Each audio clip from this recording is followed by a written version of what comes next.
சாத்திரங்கள் ஓதுகின்ற சட்டநாத மட்டரே, வேத்திரைப்பு வந்தபோது வேதம் வந்து உதவுமோ, மாத்திரைப்பு வந்தபோது முள்ளரே, மறந்து தொக்க வல்லரே, சாத்திரைப்பை நோய்கள் ஏது, சக்தி முக்தி சித்தையே.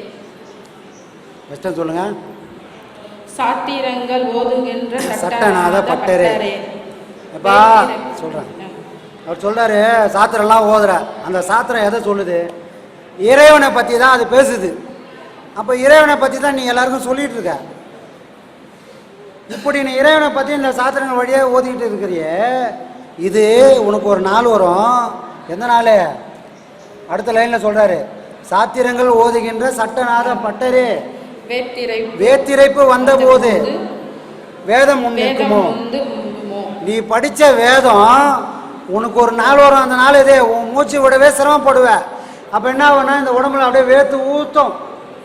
அந்த நாள் வரும்போது, அந்த நாள் எப்போ வரும்? மரணம் வரும்போது வரும். அந்த நாள் வரும்போது எனக்கு ஒரு ஆசை, இன்னும் கொஞ்சம் நாள் இருக்கலாமேன்னு ஒரு ஆசை. அவன் ஆனால் அவனுக்கு வந்து காளிம்பல் அஷ்டான். எப்போ நான் வாசலில் நிற்கிறேன், நீ வெளியே வரியா, நான் உள்ளே வரட்டான் அப்படி என்ன பண்ணுறான்? அவன் வாசலில் நிற்கிறான். அப்போ என்ன வரும்? இந்த உடம்பை விட்டு உயிர் பிரியத்துக்கு போராடும். எனக்கு நான் விடுறதுக்கு மனசு இல்லை. அந்த நிலைமை எப்படி இருக்குன்னா, ஒருத்தன் வேகமாக போனால் எப்படி இருக்கும்? மூச்சு வாங்கினு வேர்த்து இருக்கிற மாதிரி இவன் படுத்த படுக்கலே அப்படி ஒரு நிலை வரும்.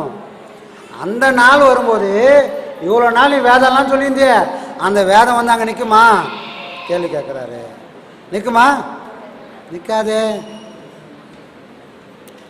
மாத்திரைப்பு வந்த போது முள்ளரே, மறைந்து தொக்க வல்லரே, சாத்திரைப்பை நோய்கள் ஏது, சக்தி முக்தி சித்தையே. மாத்திரை அளவாது. நீ வேதத்தெல்லாம் படித்த கரெக்டு தான்பா. அந்த வேதம் வந்து காப்பாற்றுன்ற உண்மையை புரிஞ்சுக்கோ. ஆனால் நீ என்ன பண்ணா, இந்த வேதத்துக்கெல்லாம் நாயகன் ஒன்று ஒருத்தன் இருக்கிறான். அவனை ஒரு மாத்திரை அளவாச்சும் உன் மனசில் நிறுத்த பழகிக்கப்பா. அப்படி நிறுத்த பழகிட்டால் என்ன ஆகும்? அடுத்த வேலை நம்ம சொல்கிறாரு, வந்த போது முள்ளரே, மறைந்து தொக்க வல்லரே, சாத்திரைப்பை நோய்கள் ஏது, சக்தி முக்தி சித்தையே. அந்த மாத்திரை அளவாவது உன் மனசில் இறைவனை வேதத்தெல்லாம் தூக்கி போட்டுட்டு நீ இறைவனை பற்றி அங்கே நிறுத்த பழகிட்டால் அப்போ என்ன ஆகும்? அது வரைக்கும் நீ எதெல்லாம் படிச்சிருந்தியோ அது வந்து சித்தியாகும். அது எப்படி சித்தியாகும்னா, சக்தி முக்தி சித்தியே. அந்த சக்தி முக்தி ஆகும். அதுதாண்டா உனக்கு சித்தி ஆகுன்றார். இந்த வேதம் படிக்கிறதெல்லாம் உன்னை அங்கே வந்து காப்பாற்றாது. யமன் வந்து நிற்கும் போது உன் முன்னாடி வந்து நிற்காது. இதெல்லாம் எதுக்கு? ஒரு வேஷத்துக்கு தான். அது வந்து நிற்கணும்னா எது நிற்கணும்? உன் மூச்சு உனக்குள்ளே நிற்கணும். அப்படி நிற்கும் போது என்னாகும்? சிவசக்தி கூடணும்.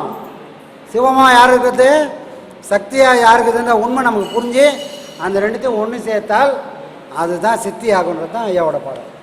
சரிங்களா?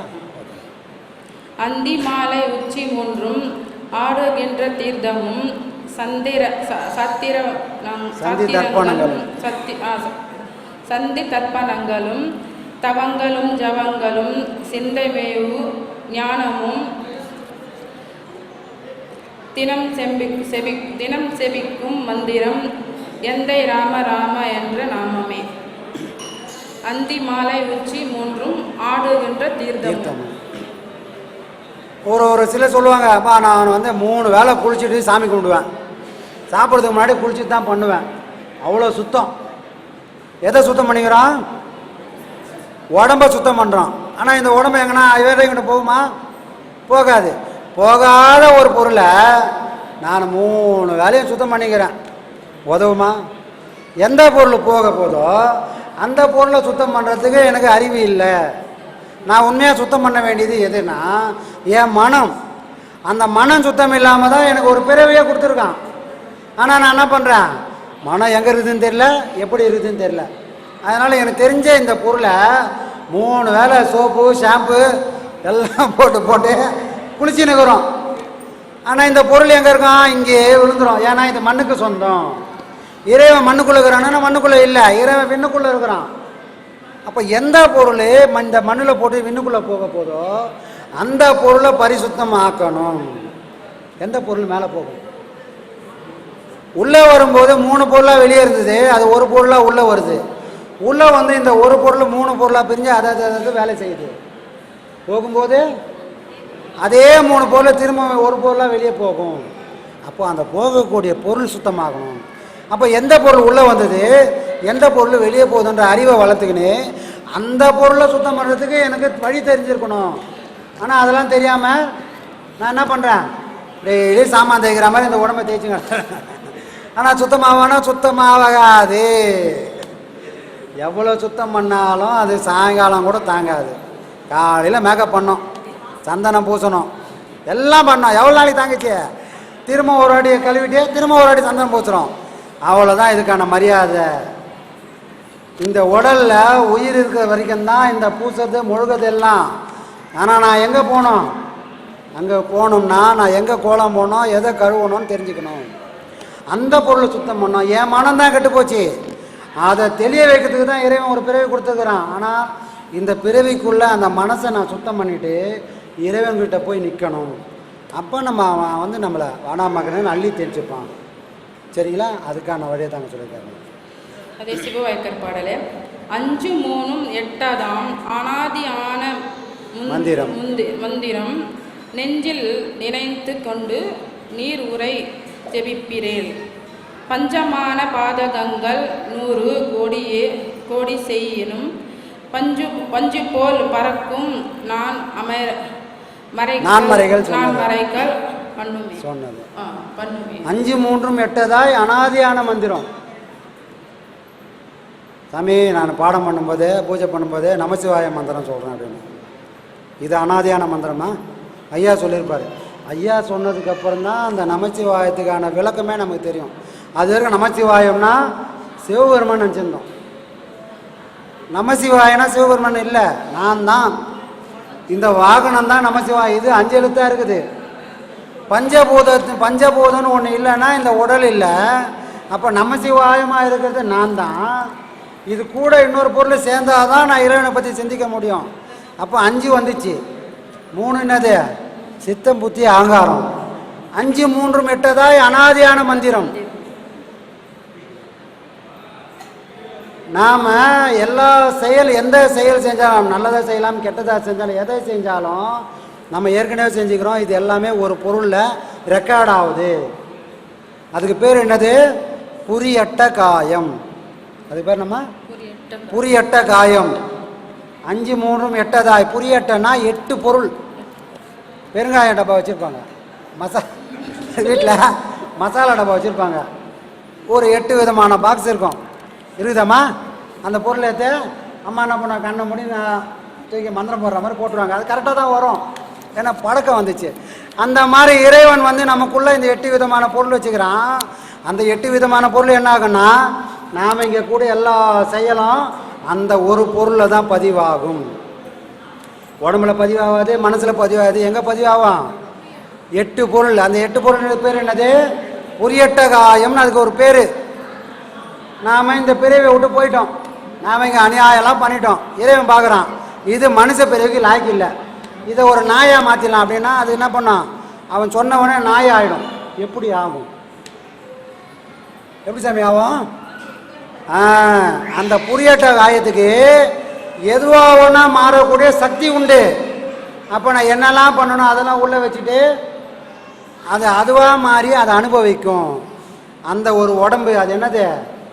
சுவை, ஒளி, ஊறு, ஓசை, நாற்றம் அப்படின்ற 5 பொருளும் சித்தம் புத்தி அகங்காரம்ன்ற இந்த 3 பொருளும் சேர்ந்து 5 3 8 ஏன்னா அனாதியான மந்திரம். ஏன் சொன்னாங்கன்னா, இவ்வளோ காலமாக நீ பிறந்தது பாரு, அதுக்கு காரணமே இந்த 8 பொருள் தாண்டான்ற.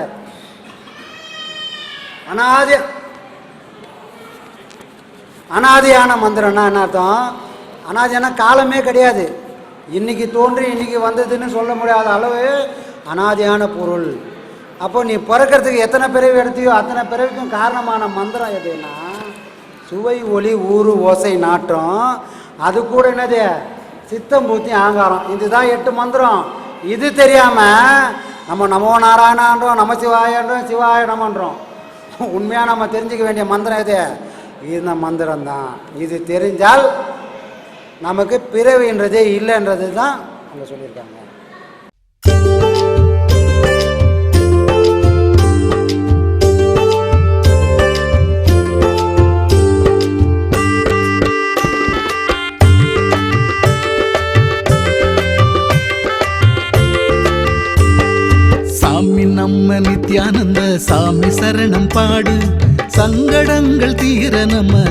சாமியத்தான் நாடு. சாமி நம்ப நித்யானந்த சாமி சரணம் பாடு. சங்கடங்கள் தீர நம்ம சாமியத்தான் நாடு. சண்முகனின் சந்நிதியே அவர் வசிக்கும் வீடு. சண்முகனின் சந்நிதியே அவர் வசிக்கும் வீடு. புன்னகைத்து அரவணைப்பார் சாமி பதம் நாடு. சாமி நம்ம நித்யானந்த சாமி சரணம் பாடு. சங்கடங்கள் தீர நம்ம சாமியத்தான் நாடு.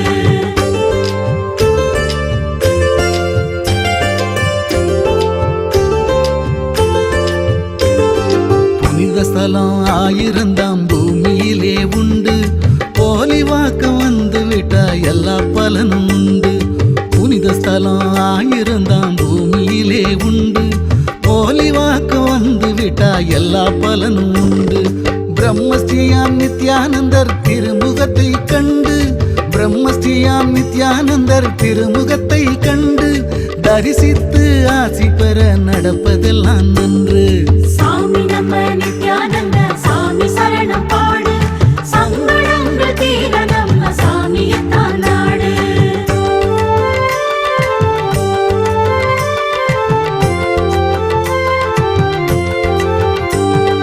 போலி வாக்கும் சித்தரையே போற்றி பாடு நீயும்.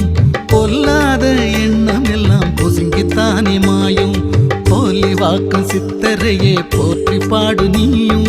பொல்லாத எண்ணம் எல்லாம் பொசுங்கித்தானே மாயும். உனக்கும் எனக்கும் எப்பவுமே உள்ளத்திலே காயம்.